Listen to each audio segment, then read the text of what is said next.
वालेकुम दोस्तों, ये आपके साथ ये सोलर लगवाने के बाद बिल में कितना डिफरेंस आता है उसके बारे में एक वीडियो है। तो ये आप देख सकते हैं 24 अप्रैल 2017 का बिल है ये। तो इसमें आप देख सकते हैं कि कितना बिल आया है। ये आप देख सकते हैं कि अप्रैल में, जून, अक्टूबर में 218 यूनिट, नवंबर में 183, दिसंबर में 200, जनवरी में 185, फरवरी में 175, मार्च में 177 यूनिट। अब उसके बाद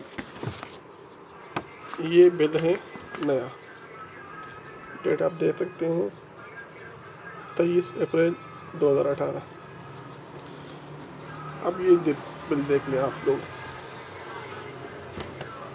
अप्रैल में 183, मई में 180, जून में 90, 190, जुलाई में 180, अगस्त में 192।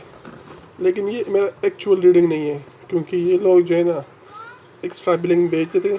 इस महीने में उन लोगों ने 50 भेज दिए, फिर 100, फिर इस तरह हमारे यूनिट जमा हो गए थे। क्योंकि हम सोलर चलाते थे,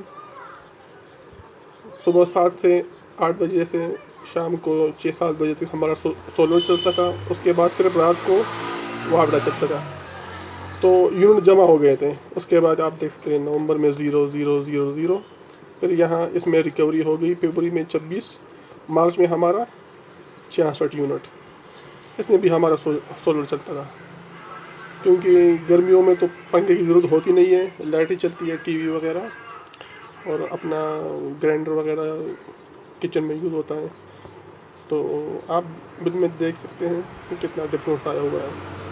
तकरीबन साल के कम से कम 20,000 रुपये बच जाते हैं मेरे, जब से सोलर सिस्टम लगवाया हुआ है। तो ये आप लोग डिफरेंस देख सकते हैं कि कितना बिल है। ये मार्च अप्रैल के महीने का बिल आप देख सकते हैं 700 रुपये, और पिछले साल बिल था 1632 रुपये, 1632, 731। और दूसरी बात ये है कि इसमें 6-7 घंटे लोड शेडिंग होती थी, इसमें ज़ीरो लोड शेडिंग है। ये भी फ़ायदा है। जब से मैंने सोलर सिस्टम लगाया हुआ है, तो 1 सेकंड के लिए भी हमारे घर में लाइट बंद नहीं हुई। तो शुक्रिया देखने का।